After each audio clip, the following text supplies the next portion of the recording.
뉴스 시작합니다. 안녕하세요. 울산 청소년 기자단 아나운서 기자단입니다. 짜잔!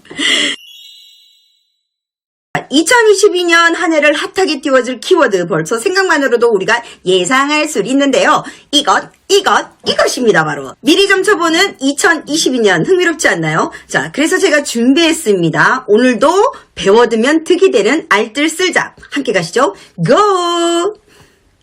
첫 번째로 수업할 내용은 바로 메타버스와 NFT 토큰입니다. 메타버스는 가상의 현실이잖아요. 여러분들이 많이 들어보셨고요. NFT 토큰은 무엇이냐라고 했는데요.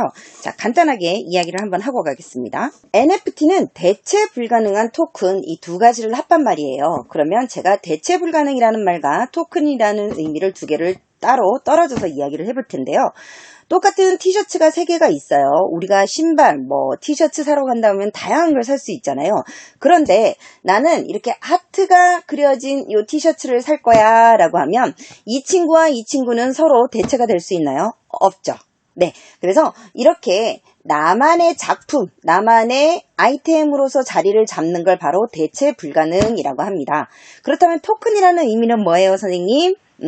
여기서 보면요.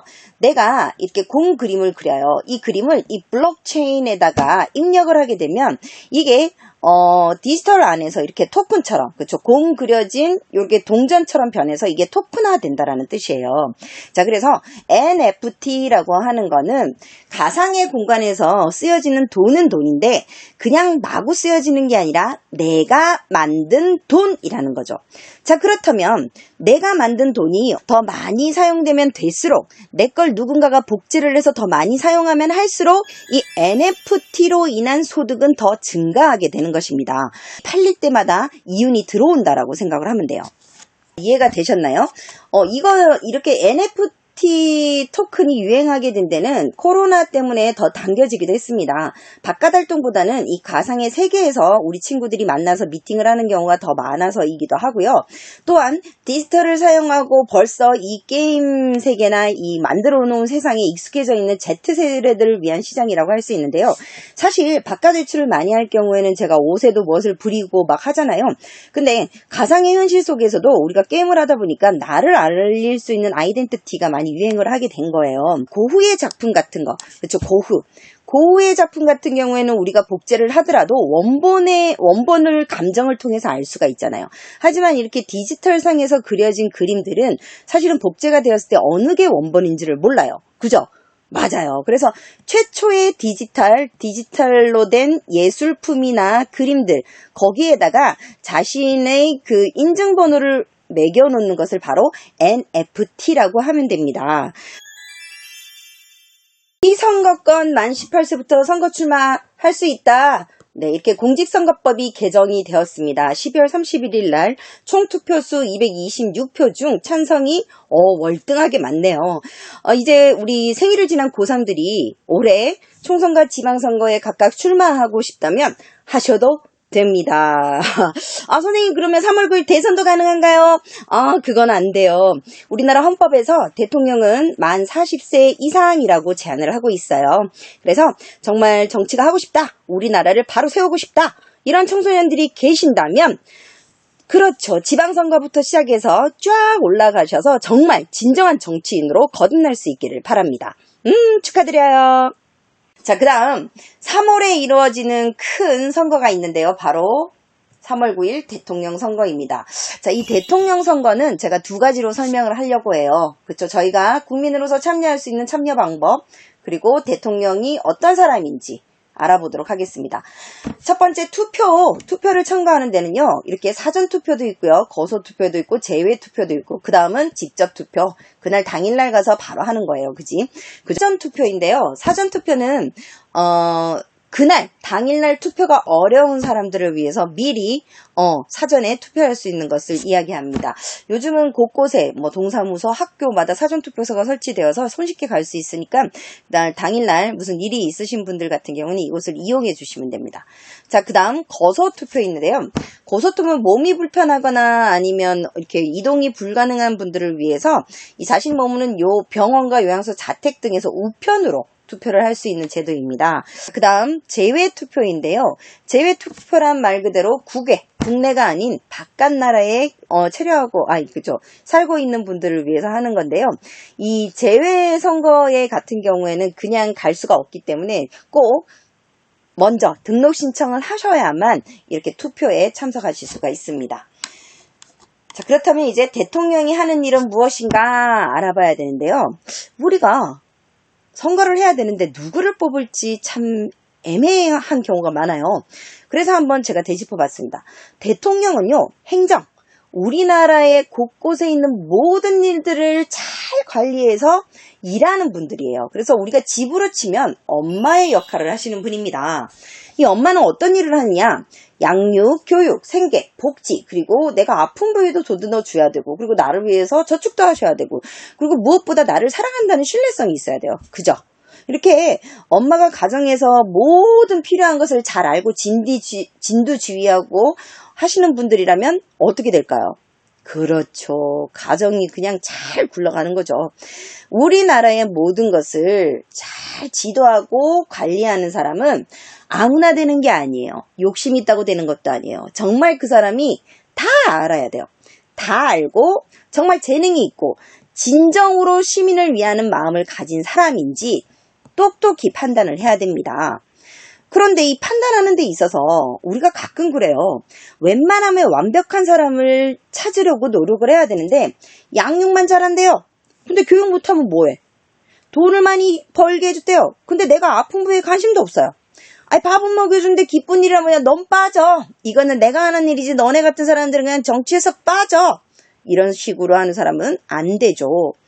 이 대통령은요, 우리나라의 한 곳에만 잘 할 수 있다고 될 수 있는 게 아니에요. 모든 분야를 다 잘 이끌어가는 대장이에요, 대장.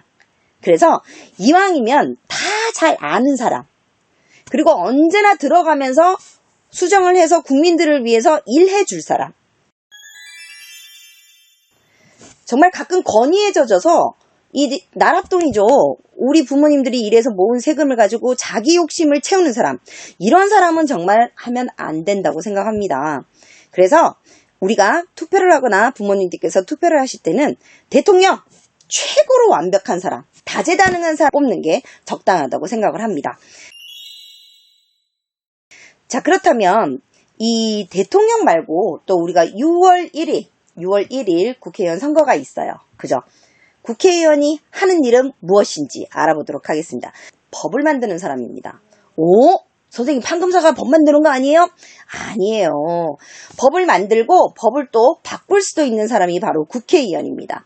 그래서 국회의원 또한 잘 뽑아야 돼요. 그리고 이분들이 하는 거는 법을 만들고 법을 개정도 할 수 있지만요. 나란 일을 맡을 중요한 기관별 후보자, 그러니까 대통령이 임명을 하고 나면 그 사람이 정말 잘할 수 있는 사람인지 아닌지 증명하는 시간이 바로 인사청문회인데요. 이게 바로 국회의원들이 해야 되는 일입니다. 자, 자칫 우리가 정말 청문회 기간 동안 나란 일이 아닌 쓸데없는 일로 왈가왈부하는 모습을 너무 많이 봤어요, 최근에. 그죠? 근데 국회는요, 그렇게 고성이 오가는 곳이 아니에요. 원래는 진지하게 나란 일을 논하고 하는 곳이지 시장터 아닙니다. 우리가 그런 엄격한 장소에서 시시컬컬한 말만 하는 사람들을 보면 누가 좋은 사람인지 아닌 사람인지 알 수 있어요. 그 사람의 말에는 그 사람의 의도가 있잖아요. 저 말을 해서 우리 국민들한테 득이 된다? 저 말을 해서 우리 국민들한테 돈이 나온다? 그런 게 아니라면 헛소리 하시네라고 내버려 두는 것도 좋습니다. 국회의원, 최근에 우리가 사법부, 판검사 출신 분들이 국회의원을 많이 하는데요. 이게 법이라는 말이 들어가서 그런 것 같아요. 이 사법의 법은 나쁜 사람을 벌하는 것이라면 나라를 움직이는 이 법은요, 다른 것이에요, 여러분.